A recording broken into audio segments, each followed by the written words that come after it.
보겠습니다. 시작. 예수의 발 아래 엎드려 감사하니. 예. 오늘은 일본 분도 계십니다. 예, 하지메 마시테. 아, 네. 네.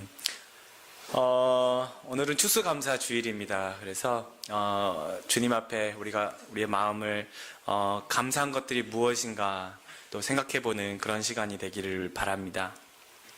아버지가 목회를 하고 있는 교회에 아들과 함께 한 집에 살고 있었습니다. 하루는 아들이 집에 들어오면서 조금 이상한 듯이 굉장히 상기된 목소리를 아버지에게 이렇게 얘기를 하는 겁니다. 오늘 저에게 참 감사한 일이 있었어요, 아빠. 무슨 일이 생겼니? 아버지가 아들에게 얘기했습니다. 어떻게 그럴 수가 있었을까요? 도대체 무슨 일이 있는 건데, 하나님께 전 정말 감사해요. 아들이 막 이렇게 흥분된 상태로 이야기를 하는 거예요. 그래? 어서 얘기해봐. 그래서 아버지의 말에 아들은 집으로 오는 일에 있었던 일들을 말하기 시작했습니다. 오늘 교회에서 집으로 오다가 차가 7바퀴나 굴렀는데요. 제가 이렇게 털끝 하나 다치지 않고 말짱하게 집으로 돌아왔어요. 너무 신기해요. 이렇게 얘기를 하는 거예요.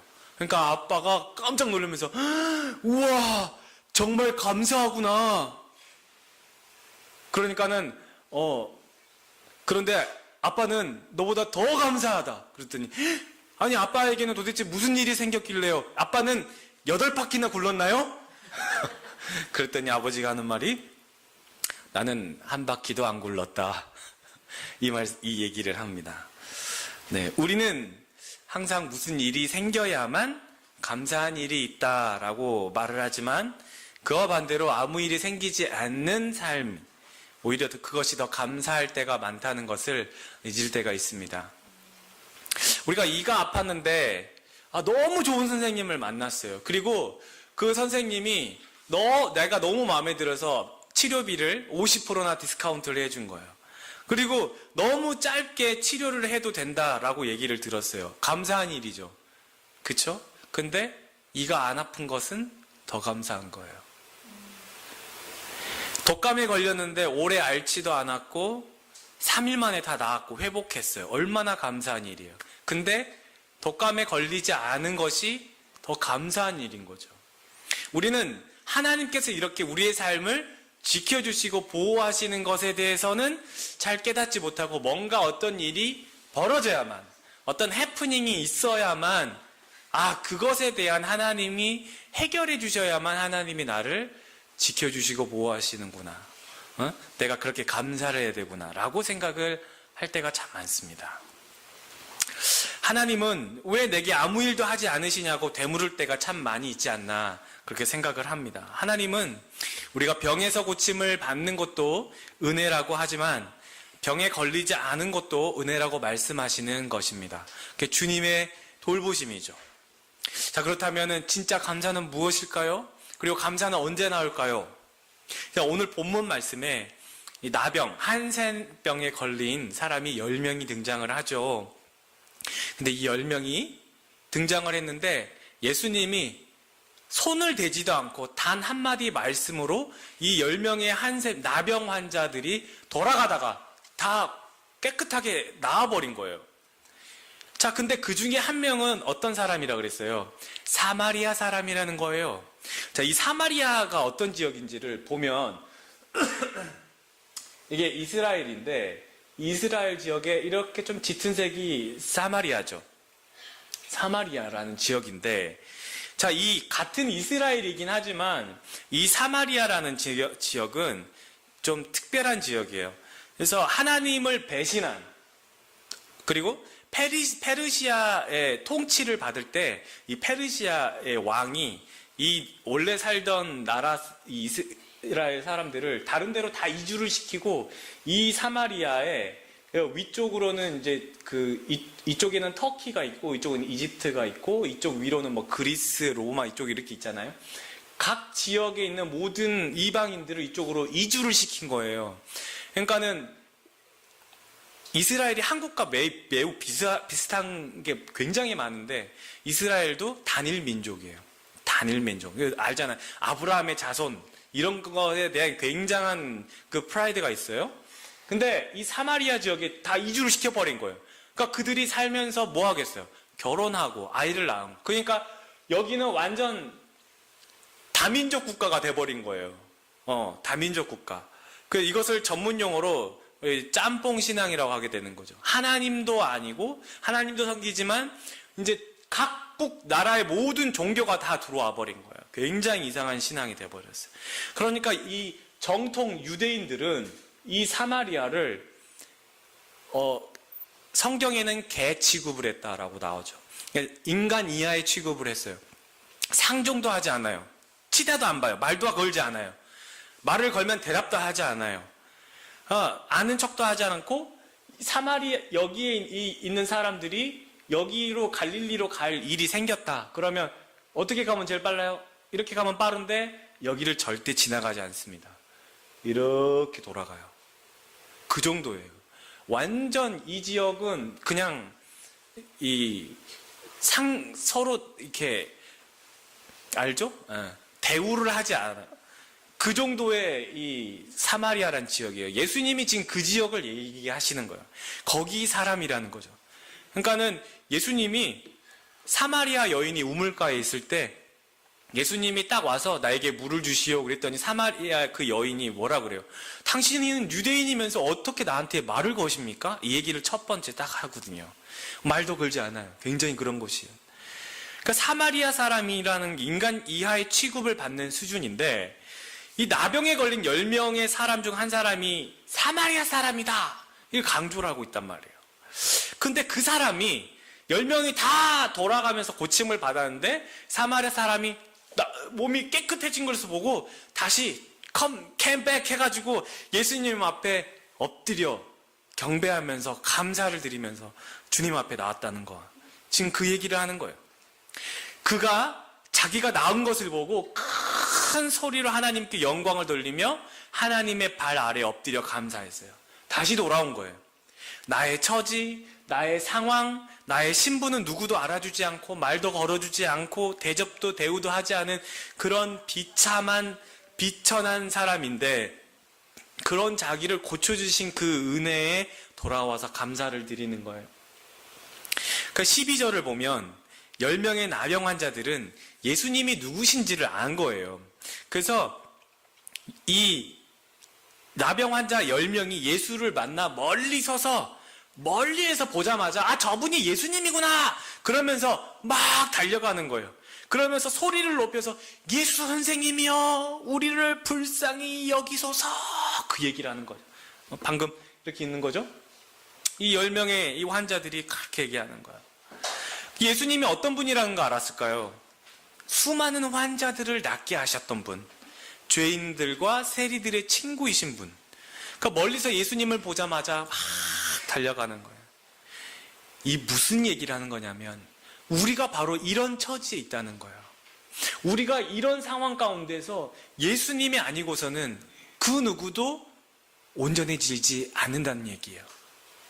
이런 저희의 모습. 누군가가 우리는 사람들의 시선을 피해 살고 있고 누군가가 우리를 보면 욕을 하고 손가락질을 한다고 생각해요. 어떤 것도 할 수 없는 처지예요. 이런 저희의 몸을 고쳐주세요. 그러니까 예수님은 정말 그들을 불쌍히 여기셨고 그들을 병에서 구원시켜 주셨어요. 그러니까 그 중에 그 10명의 환자 중 이 한 사람이 사마리아 사람, 그 사람이 바로 우리라는 것을 더 포커스를 맞춰주는 거예요. 이 세상 누구라도 온전한 사람은 한 사람도 없습니다. 의인은 없나니 하나도 없다라고 말씀을 하죠. 누구나 상처를 갖고 있고 시선을 피해야만 했었고 숨기고 싶고 또 대접도 대우도 받지 못하는 그런 우리의 마음 가운데 여러 가지 약점들과 또 상처들이 작용을 하고 있어요. 그게 내 삶 가운데 이게 계속 작용을 하고 있단 말이에요. 근데 그런 처지에 예수님이 보인 거예요. 예수님이 내가 예수님을 우연케 내가 예수님을 본 게 아니고 실은 예수님이 내가 볼 수 있도록 저만치 걸어가시는 거였어요. 내가 우연히 예수님을 발견한 게 아니에요. 예수님은 알고 그 길을 오신 거였어요. 그리고는 예수님이 하신 이유가 뭐예요? 예수님이 하신 행동이 뭐였어요? 말씀이 뭐였어요? 너가 어쩌다가 그렇게 됐니? 너는 왜 나한테 오는 거니? 묻지 않아요. 더 묻지도 않으시고 더 캐물으시지도 않으시고 그냥 가서 너희의 몸을 보이라 말씀하시고 그냥 고쳐져 버리신 거예요.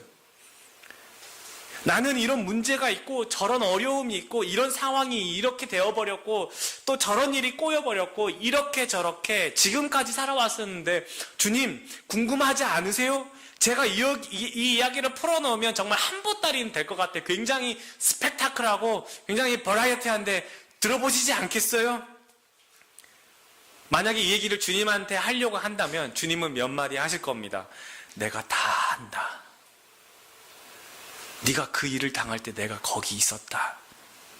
그래서 지금 네가 이 자리에 앉아 있는 거 아니니? 그 얘기를 하실 거예요. 나는 굉장히 주님이 모른다고 생각을 하고 내 하소연을 털어놓고 내 어떤 마음 가운데 있는 그런 서운함과 섭섭함을 다 주님께 얘기하고 싶은데 주님이 내가 다 안다.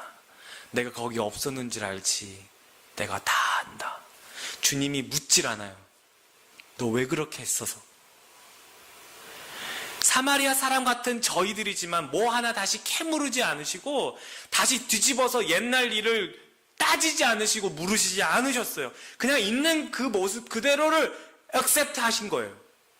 여러분 베드로전서 4장 8절 있는 말씀, 무엇보다도 뜨겁게 사랑할지니 사랑은 무엇을 덮는다고요? 허다한 죄를 덮느니라. 캐묻지 않으세요. 다시 꺼내지 않으세요. 왜냐하면 그 사랑의 하나님은 그때 그 자리에 계셨고 그때 내가 눈물을 막 쏟고 있을 때 내가 어려움을 당할 때 이미 그 주님이 그 자리에 계셨어요. 내가 그것을 캐치하지 못했을 뿐이에요. 우리 주님이 내 마음 가운데 이미 계셨고 내 마음의 그 고통을 그 찢어지는 마음을 보시면서 같이 울고 계셨던 분이세요. 그러니 내 상황을 누구보다도 더 잘 아세요. 그때 그 찢어지는 심정을 우리 주님도 같이 찢어지는 마음으로 보고 계셨고 같이 아파하셨거든요. 근데 이제 와서 네가 왜 그랬냐? 그때 네가 나가 안 보이든 너 그때 뭐라 그랬어? 너 나한테 그렇게 원망하고 막 그랬지. 주님 그런 거 묻지 않으세요. 내가 그럴 거라는 것도 다 알고 계세요. 내 처지도 다 알고 있어요. 내가 그렇게 해서 그런 상황이 있었기 때문에 이렇게 할 수밖에 없었다는 것을 주님이 알고 계시는 거예요.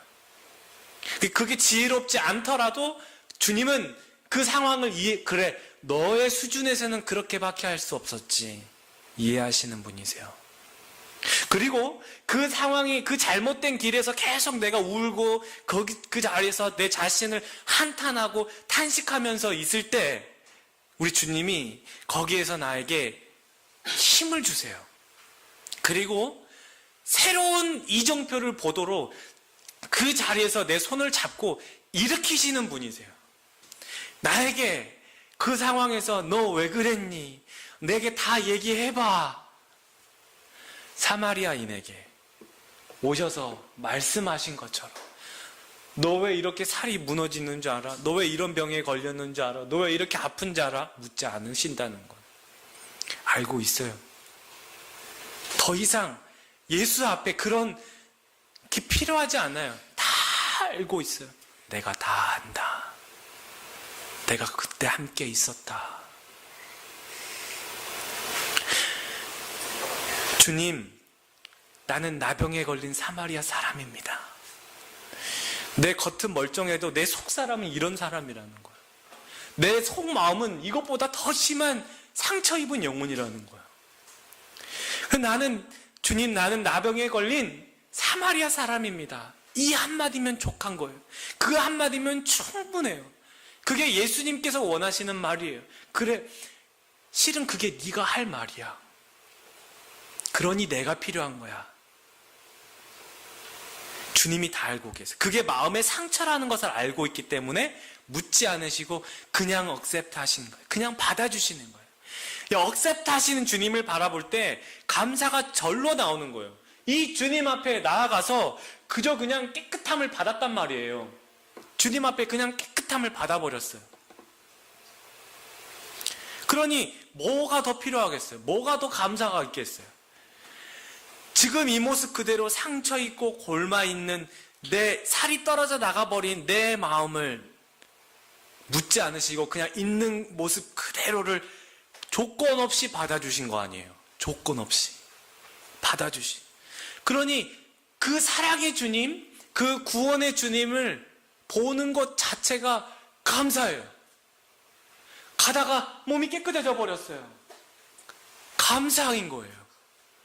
그 주님을 만난 것 자체가 감사인 거예요. 내 마음에 있는 여러 가지 문제가 예수 앞에서 다 해결돼 버린 거예요. 주님이 풀어가셔 버린 거예요. 이거보다 더 큰 감사가 어디 있겠어요? 그러니까 내가 주님을 뵈니 내가 필요했던 감사가 이게 전부였구나. 주님만 내 곁에 계시면 되는구나. 그것만 보게 되는 거죠. 주님이 17절에 물으시거든요. 10사람이 다 깨끗함을 받지 아니하였습니까? 그 9은 어디 갔습니까? 묻죠?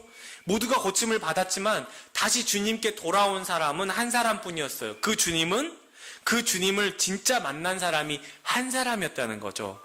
이 사람은 몸의 질병뿐만 아니라 영혼의 질병까지 고침을 받은 거예요. 구원을 받은 거죠. 영혼의 구원을. 예수님이 뭐라 그래요? 일어나 가라. 네 믿음이 너를 구원하였느니라. 이 마지막 다시 돌아온 사람에게만 그렇게 얘기하죠. 이 사람이 하나님께 영광을 돌리는 거예요. 주님 감사합니다. 내 믿음의 고백인 거예요. 주님이 그걸 얘기하시는 거예요. 내가 어떻게 해야 할지, 무엇을 해야 할지 도대체 알지 못하고 어떤 플랜들이 여러 가지가 있겠지만 결정을 하지 못하고 내 계획대로 일들이 되진 않은 그런 상황 가운데서 고민하고 있을 때 주님이 하나씩 좋은 사람들을 붙여주시고 말씀을 생각나게 하시고 그것들을 깨닫게 하셔요. 주님 감사합니다. 내 가려져 있던 그 눈을 주님 밝혀주시고 나의 먼 앞길도 나의 미래도 다 아시는 주님이 내 길을 내가 지혜롭게 선택할 수 있도록 하나님 보여주십시오. 알려주십시오. 내가 이 길에서 옳은 결정을 할 수 있도록 주님이 내 머리에 명철과 지혜를 주십시오. 혹은 내가 잘못된 선택을 하더라도 좋은 사람을 붙여주셔서 다시 돌아갈 수 있도록, 다시 돌이킬 수 있도록 만나게 해주십시오. 주님이 붙여주십니다. 주님이 함께 하십니다. 어차피 우리의 인상은 주님 거거든. 주님이 다 계획해놨어요. 내가 기도를 할 때 주님이 내 삶을 내가 더 현명하게 주님이 원하시는 길로 걸어가게 되는 거지 결국은 돌아가게 돼요. 네, 기도 안 하면 돌아가요. 말씀을 보지 않으면 돌아가요. 어차피 그 길 가거든요. 돌아가요. 맹 돌아가요. 주님께 기도하면서 감사하면서 이 사람처럼 갈 때는 굉장히 빠른 코스로 가게 됩니다. 주님이 원하시는 코스인데 이게 제일 빠른 코스예요. 실수하지 않는 코스예요. 하나님은 실수가 없기 때문에. 그런데 기도하지 않는 내가 결정한 옳은 코스라고 생각을 하면은 한 발씩 옆으로 뱅뱅 돌아갑니다. 여러분도 잘 아시겠지만 한국의 제일 높은 빌딩 롯데월드 롯데타워죠. 그 타워를 100 몇 층이죠? 생각이 갑자기 안 나는데 120층. 예. 그게 1도만 틀어져도 120 몇 층이 됐을 때는 70 몇 미터가 기울어져 굉장하죠? 그 롯데 그 타워를 건축하는 것을 유튜브를 찾아보면 나와 있어요. 기초를 얼마나 다졌는지 그런 걸 보면서 정말 신기한데 바닥 기초공사에서 1도만 틀어줘도 맨 위에 층이 그렇게 많이 벌어져 버리는 거예요.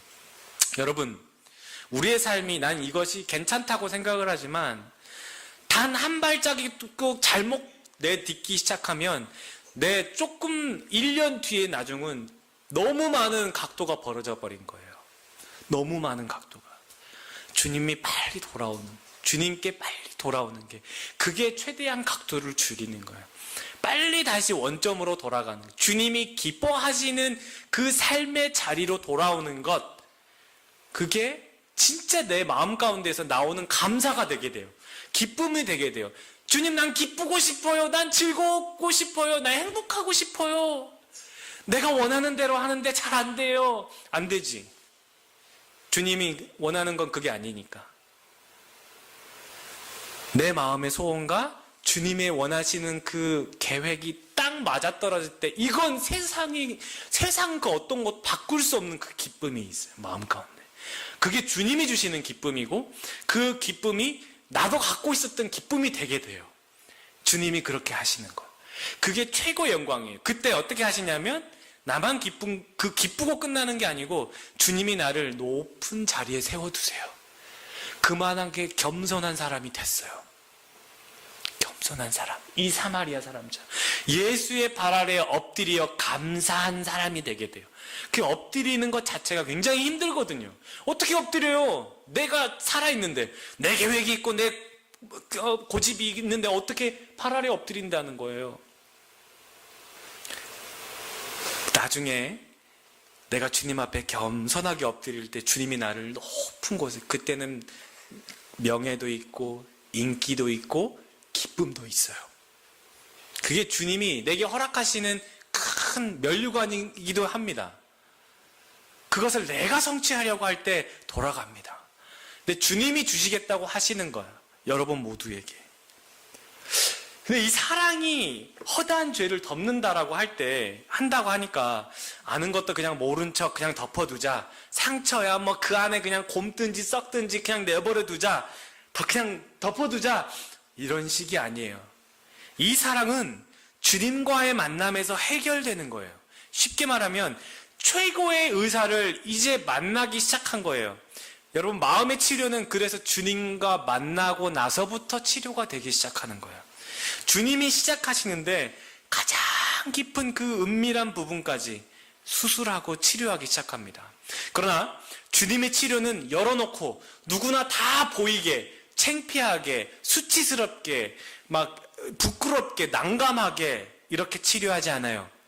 주님의 치료는 비밀스럽게 주님과 나만이 알도록 은밀하게 치료하십니다. 남이 알면 안 되는 그런 수치스러운 내면의 상처를 왜 까발리면서 드러내면서 주님이 치료하겠어요? 우리 주님은 그런 분이 아니에요. 여러분 일반 심리 상담이나 심리 치료도 그렇죠. 이렇게 내담당 클라이언트가 오면 상담자나 의사가 서로 나눴던 그런 모든 이야기들은 전부 비밀입니다. 절대 발설해서는 안 돼요. 그게 첫 번째 상담의 원칙이거든요. 그렇게 심리 상담도 그렇게 해서 놀라운 결과를 가져오는데, 그렇다면 우리 주님이 나와 상담하시고 내 마음을 치료하신다면 얼마나 놀라운 결과가 있겠습니까? 그렇죠? 주님을 신뢰합시다. 사마리아 사람은 바로 그 주님을 만난 거예요. 그냥 절로 감사가 나오는 거예요. 다시 돌아가 찾아뵙고 감사를 드릴 수밖에 없는 거였어요. 저와 여러분, 이 주님을 만난 거라면 하나님께 영광을 돌리고 마음 깊이 감사를 드리길 바랍니다. 지난날에 내가 너무 외롭고 혼자라는 것을 느꼈지만 그때도 주님이 계셨고 내가 철저하게 혼자라고 느낄 때도 있게 하셨어요. 그래야만 주님께 돌아올 사람이 있었고요. 그때마다 주님이 마음을 위로하시고 감싸주실 때도 있어요. 하나님의 인도하심을 우리가 다 알 수는 없지만 모든 상황의 마지막은 사마리아 사람처럼 지금 내가 예수의 발 아래 엎드려 감사하게, 그 상태가 감사한, 그 상태가 최고의 감사예요. 2018년을 여러분 어느새 이제 한 달여 남겨두고 있습니다. 그동안에 우리에게 수많은 일들이 있었고 나 죽는다, 너 죽는다, 내 코가 석자다, 이거 뭐 한국 돌아가야 되냐, 뭐 교회 문 닫아야 되냐, 뭐 깊은 한숨, 여러 가지 갈등과 문제들이 있었어요. 몸도 아프고 뭐 절망 가운데 있었고, 영어 어떡하냐, 이제는 국어도 안 된다, 연애도 안 되는데 공부도 안 된다, 막 여러 가지 또 엎친 데 겹친 격으로 부모님은 보고 싶은데 영어 책은 더 안 보고 싶다, 막 이런 혼란스럽죠. 그러나 주님이 인도하십니다. 앞으로 더 많은 일들이 있을 거라는 건 다 알고 있죠. 고민하며 산다고 풀어지는 건 하나도 없더라고요. 주님 신뢰하면서 기도하며 맡기니까 주님이 풀어가시고 주님이 해결하시는 것을 늘 경험하게 됩니다. 예수의 발 아래 엎드려 감사하는 것, 이보다 더 감사하고 좋은 일이 있겠습니까? 이렇게 2018년을 마무리하면서 우리의 삶을 우리 주님께 위탁하는 그런 그리스도인이 되기를 예수님의 이름으로 축원합니다.